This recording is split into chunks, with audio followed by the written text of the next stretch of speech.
Grandmother was almost ruthless. She would take knives and throw at her kids when she was angry. So they felt we're not doing that at least. So we are a lot better, is what my parents thought. So their understanding was that at that point of time.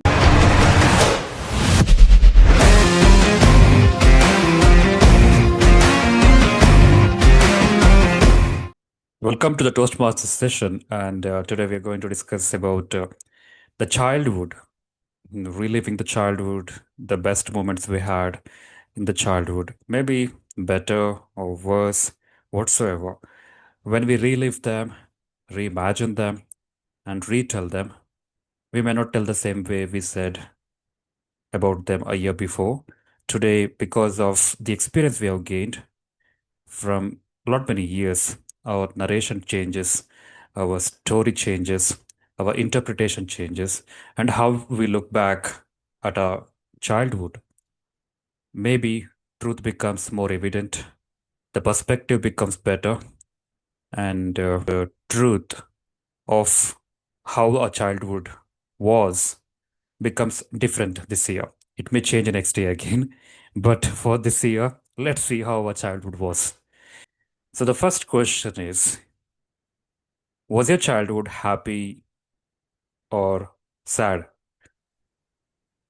It was a mix of all of these things, like how you have different flavors on a plate, or when you have a complete serving with, multiple dishes, you will get to experience sweet, sour, salty, bitter, spicy, all of that. So similarly, my childhood also had all of these things. It was bitter, it was sweet, it was sad, it was happy. There were a lot of times I've cried, there are a lot of times I've laughed. There are a lot of times the neighbors would have thought, why is this kid crying so much? And why is the mother, so much behind the child that she's making the child cry? And there are so many other times where the neighbors also thought that what is that, they're doing at home, mother and child laughing so badly, so badly. So it's been all of these things. It's a mix. Mhm. So when I look back at my childhood, especially the times when my parents were angry because of a few mistakes me and my brother used to do, and we used to get very bad beatings. So sometimes I used to hate why they beat like this, like in a very inhuman way they used to beat.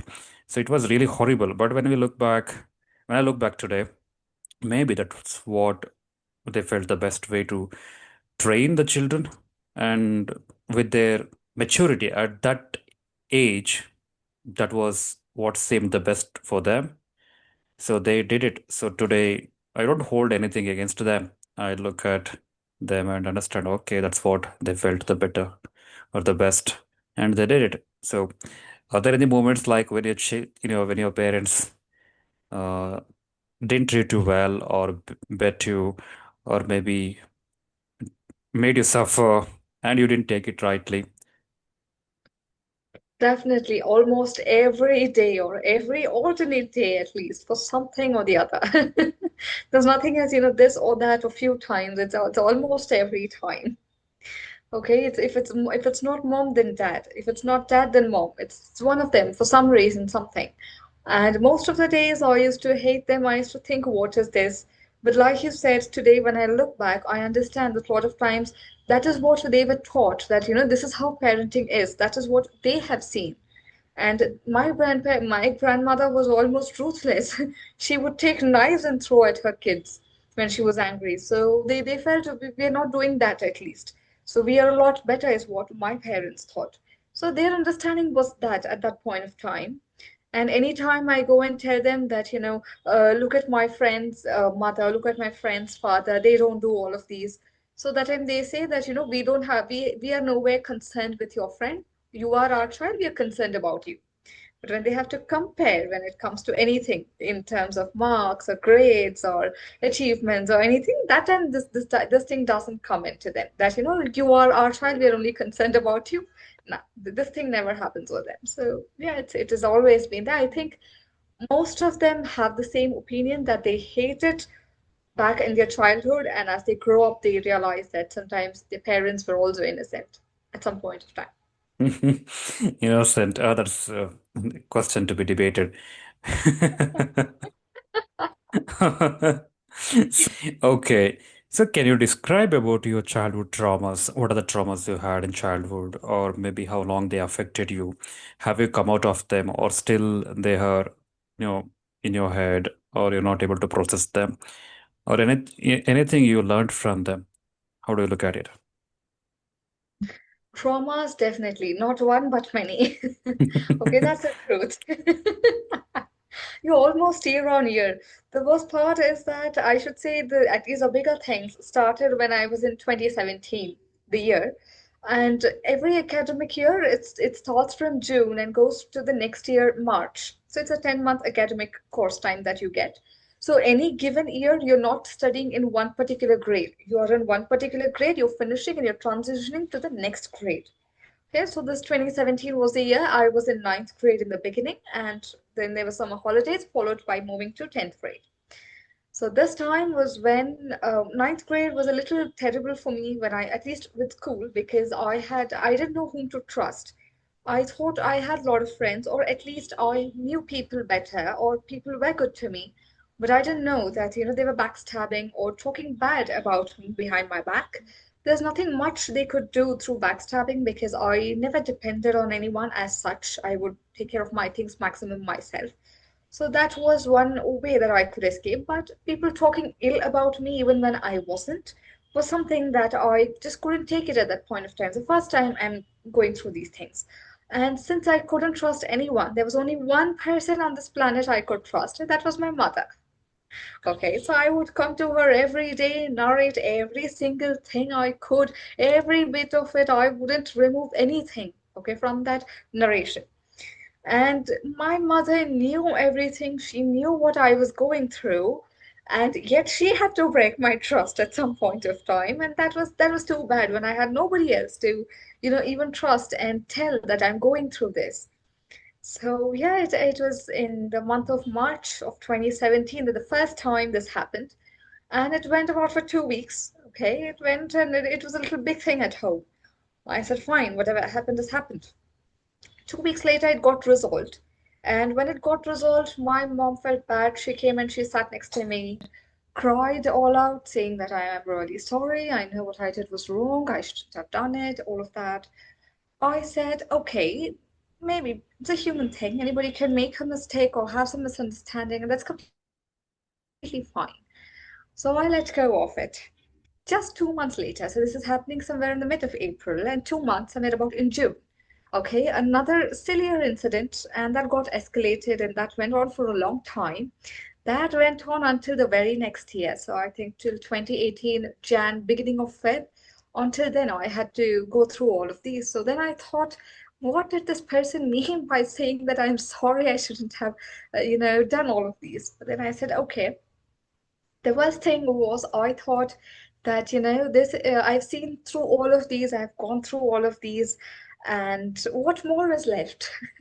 So I can get through any situation. That was the fallacy I lived in. Okay, so I went through that and I thought, okay, all fine. 2 years down the lane, another thing happened, and this is when I realized I was wrong. For the first time facing everything else and realizing that I was wrong and thinking that I've gone through everything, I can take through everything. No, that affected and that actually affected my academics for that particular year.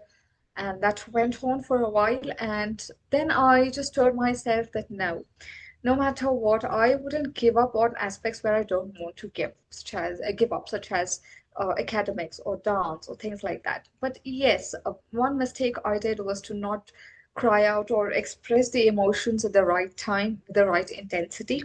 I've been bottling them up, and that I didn't know took a bad turn until 2023. 2023 is when I started facing anxiety attacks, and it went out of my control, these attacks.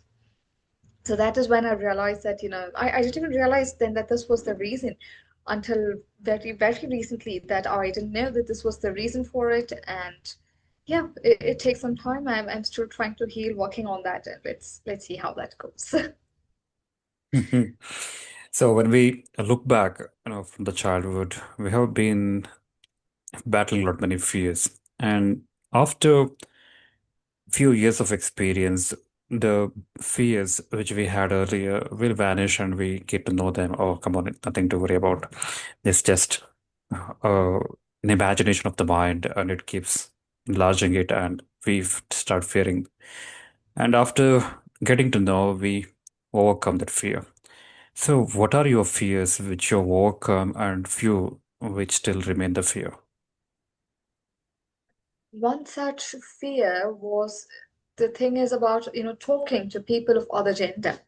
That was one big thing that I had, and I was philophobic. In fact, even now, to a small extent, I still am. I haven't overcome fully, but at least I was having that fear, that phobia, to an extent where it starts affecting me and the things that I do.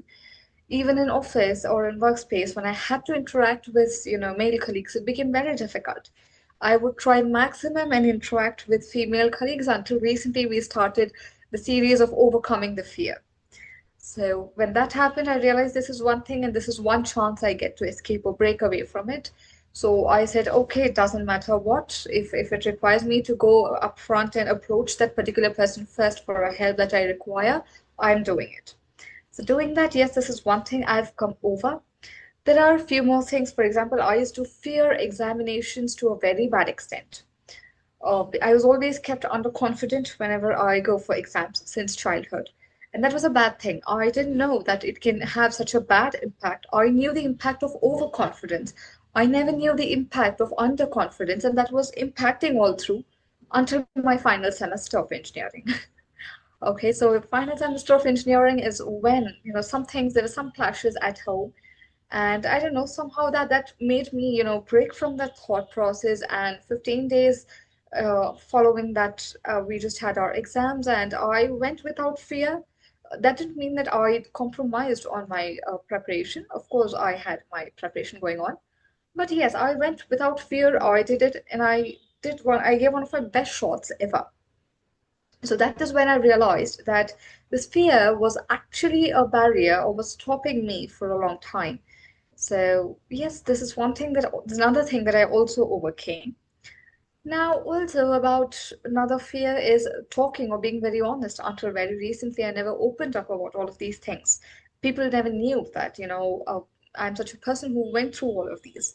But yes, now when situations demand or when circumstances come in or when they exist, I am rather more open to talk about them.